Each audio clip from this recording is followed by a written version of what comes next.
It was a typical boring day in calculus, only it was Friday, 7th period, meaning the week was almost over and spring break would finally be upon us, so everybody was getting antsy in their seats, I could tell. We didn't have a test that day like a lot of my friends did with their other teachers, so our teacher in the middle of class just decided to start playing games with us on Sporkle.com. He was a very laid-back teacher like that. As we were doing some brand logo quiz on Sporkle, I remember the exact moment it happened. Right after my friend answered a question, I remember the exact answer too, Adidas.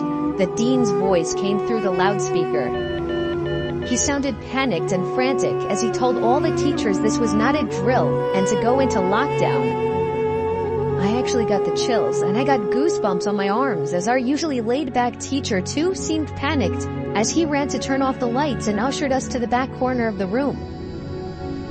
We all sat in silence for about 2 minutes, and then the usual buzzing that came from a panel in the back of the room ceased, indicating that the school must have cut all the power. We all looked at each other, realizing this must be serious. A few more minutes of waiting later, we heard a man screaming at the top of his lungs coming down the hallway. 2 girls in the class actually started crying, which made all of us even more scared.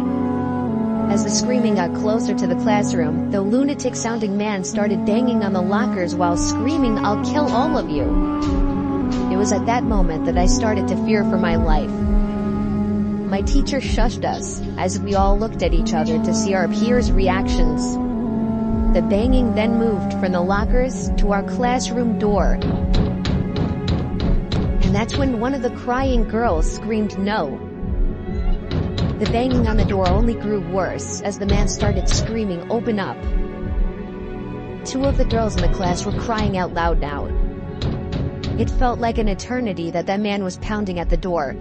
But eventually, he finally continued down the hallway screaming like a mentally insane person until we could not hear him anymore.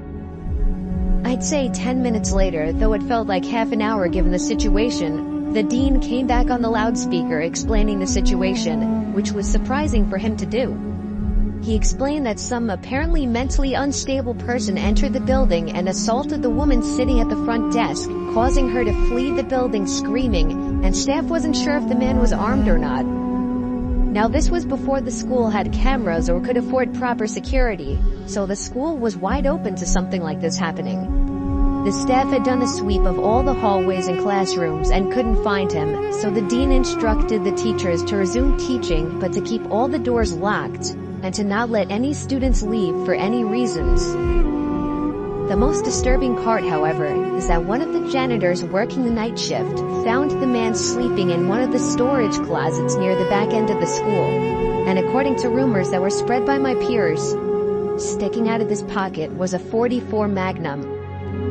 The janitor must have done something stupid to wake him up, for example leaving the closet door open, because by the time a police officer could arrive on the scene, the man was gone.